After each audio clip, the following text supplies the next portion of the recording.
Olá, sejam bem-vindos e bem-vindas a mais uma aula do Preveste Química. Nós, nessa aula, iremos encerrar a parte 2 do questionário de estequiometria, ok? Vamos nessa. Bom, vamos ver a questão 6. Essa questão é bastante interessante e é necessário que a gente preste bem atenção ao enunciado, né? São enunciados longos essas questões do Enem, mas ele sempre traz o que a gente precisa. Então vamos lá. A composição média de uma bateria automotiva esgotada é de aproximadamente 32% de chumbo, 3% de óxido de chumbo, 17% do dióxido de chumbo e 36% do sulfato de chumbo. A média de massa da pasta residual de uma bateria usada é de 6 kg, onde tem o 19% do dióxido de chumbo, 60% do sulfato de chumbo e 21% de chumbo. Entre todos os compostos de chumbo presentes na amostra, o que mais preocupa é o sulfato de chumbo 2, pois nos processos pirometalúrgicos, em que os compostos de chumbo, as placas da bateria, são fundidas, há a conversão de sulfato em dióxido de enxofre, que é um gás poluente atmosférico.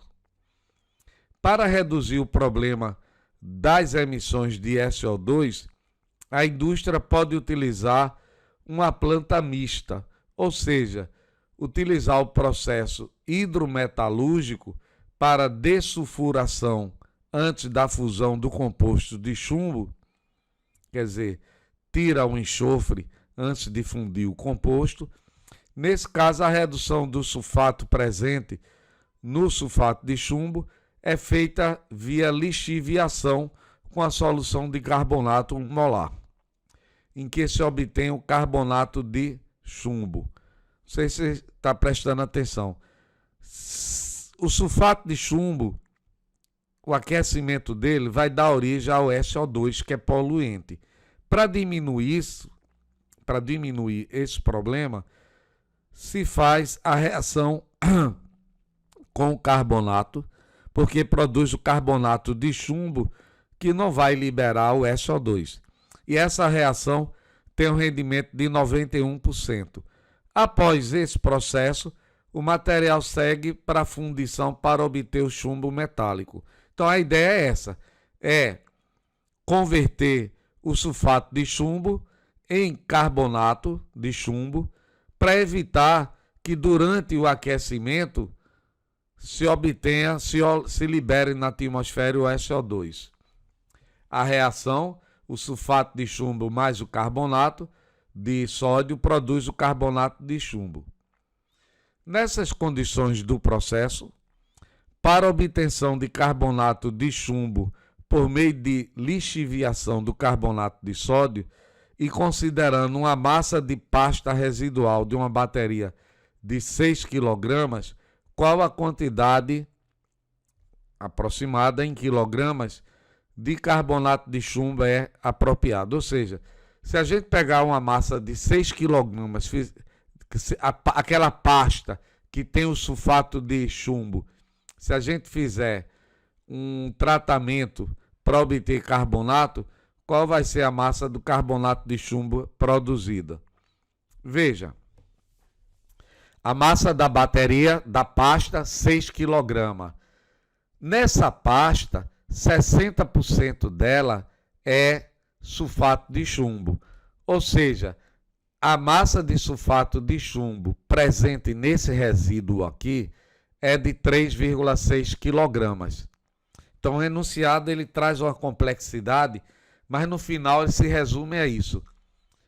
Tendo uma massa de bateria de 6 kg, quanto nós vamos obter de carbonato de chumbo, sabendo que o rendimento é 91%.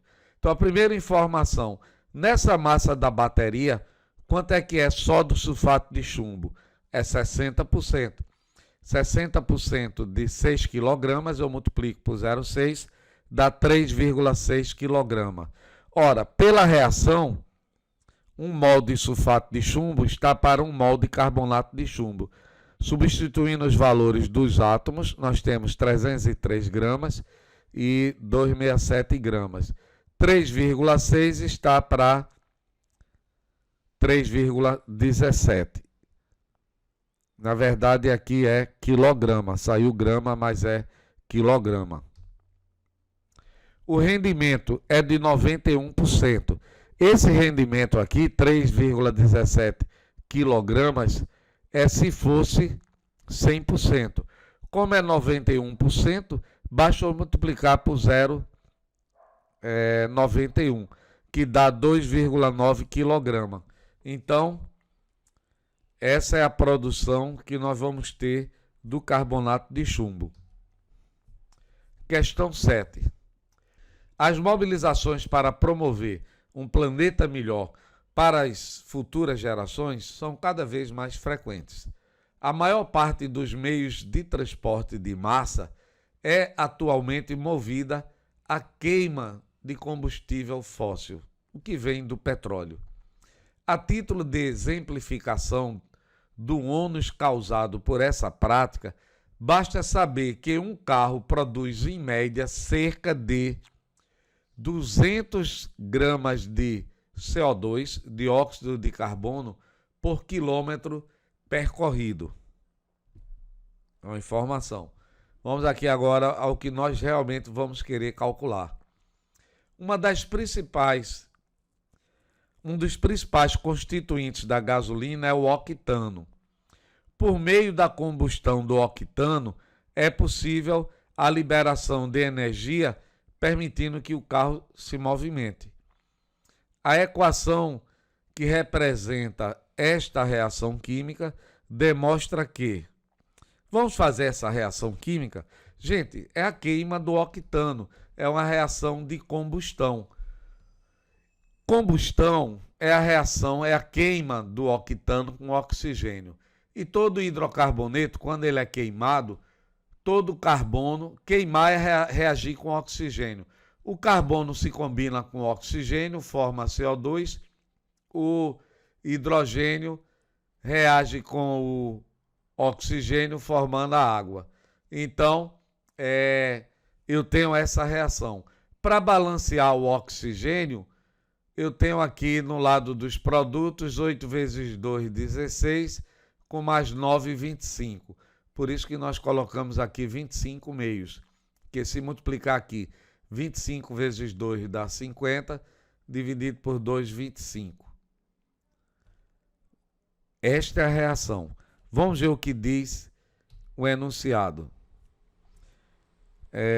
No processo, a liberação de oxigênio sobre a forma de O2. Não. Na reação, não há liberação de oxigênio. Pelo contrário, o oxigênio é consumido para queimar a gasolina. Há liberação de CO2 e água. Então a letra A está errada. Na letra B, o coeficiente estequiométrico para a água é de 8 para 1 do octano. Só olhando a equação. A proporção do octano para a água é de 9 para 1, não 8. No processo, há consumo de água para que haja liberação da energia. Não, gente.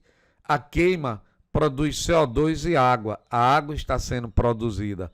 O coeficiente estequiométrico para o oxigênio é de 12,5 para 1 de octano.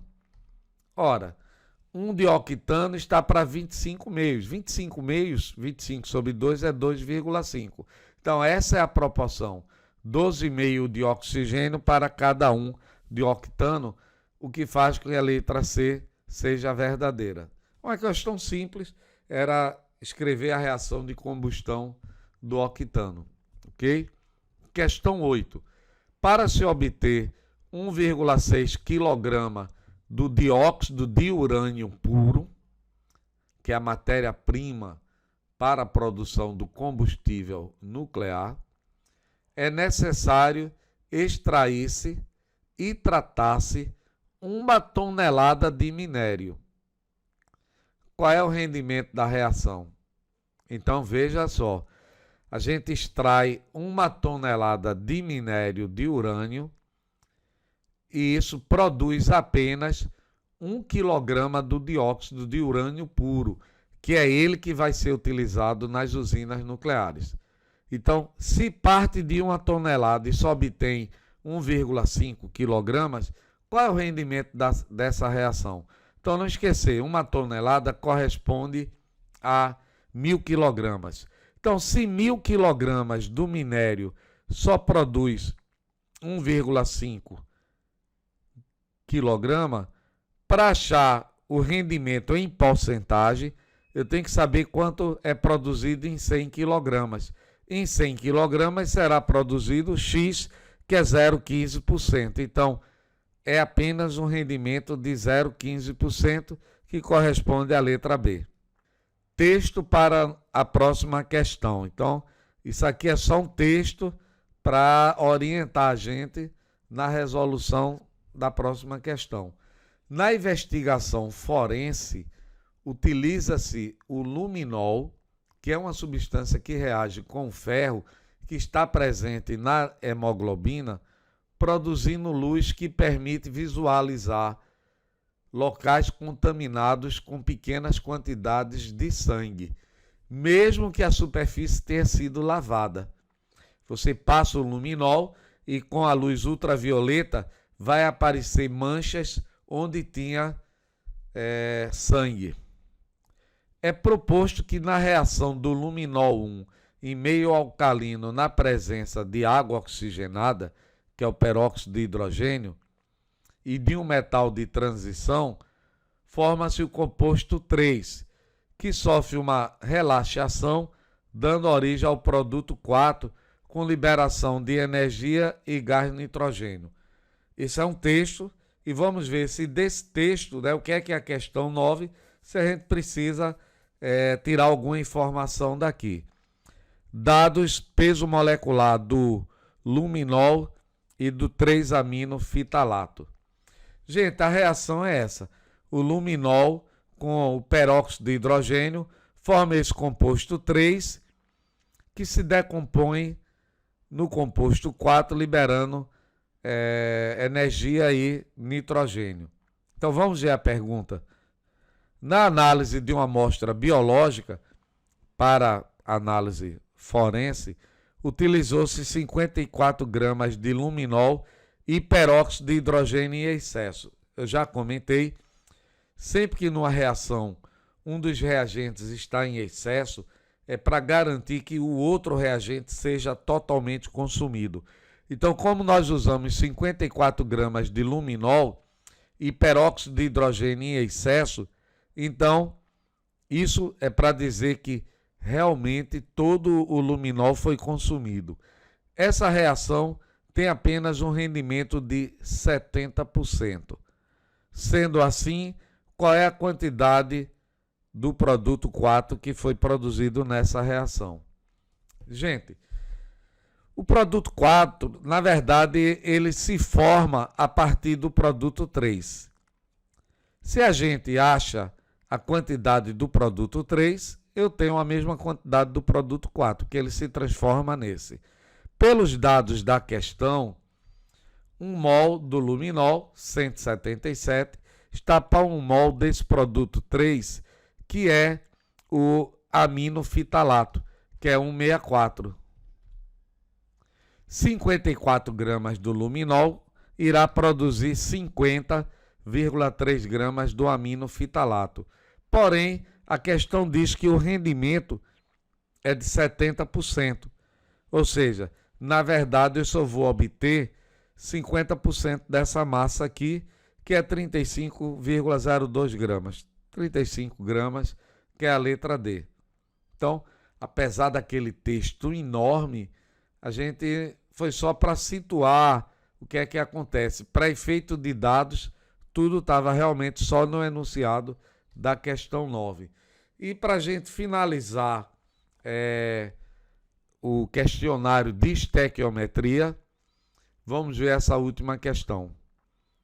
Em setembro de 1998, cerca de 10 mil toneladas de ácido sulfúrico H2SO4 foram derramadas pelo navio Bahamas no litoral do Rio Grande do Norte. É um acidente grave, porque essa quantidade enorme de ácido iria acidificar o meio e causar a mortandade de muitos peixes.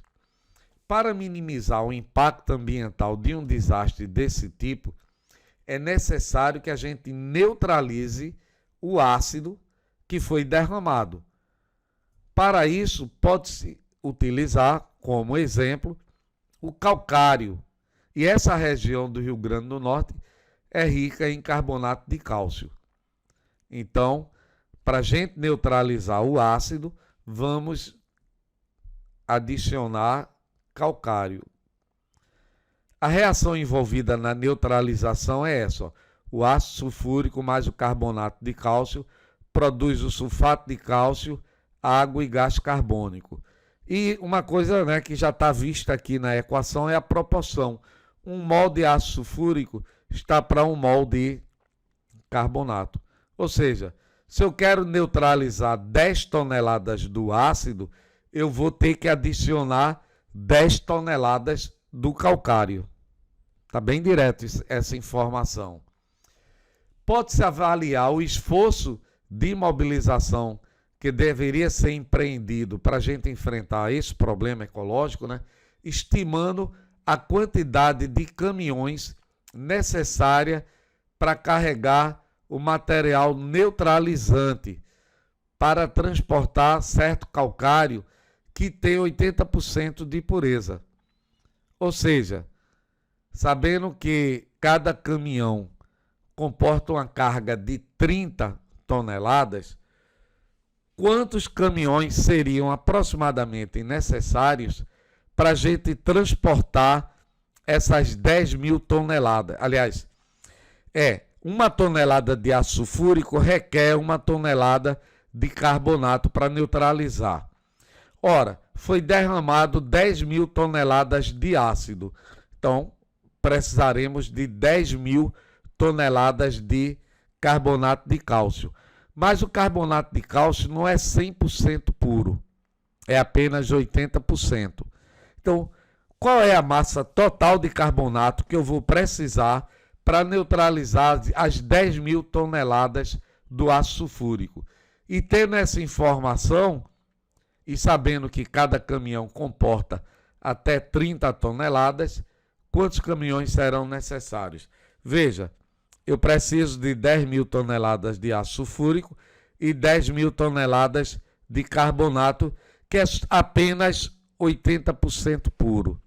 Gente, 10 mil toneladas dele puro, se 10 mil toneladas é só com a pureza de 80%, para ter 100%, eu vou precisar de X toneladas de carbonato. Então, essas 2.500 toneladas de calcário contém apenas 10 mil dele puro, que é o que eu preciso para neutralizar.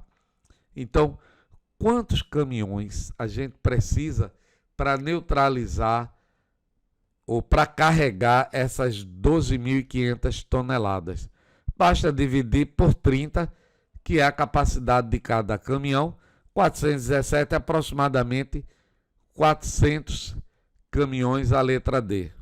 Ok? Questão simples, mas interessante. Então, gente, fechamos o questionário 2 de estequiometria. E eu recomendo sempre, tente fazer as questões. Aí, se você não conseguir, você vai e assiste a resolução comentada. Permanecendo qualquer dúvida, você entra em contato com os nossos monitores. E qualquer dúvida, além disso, tem um mural. Ok? Então, até a próxima aula, colegas.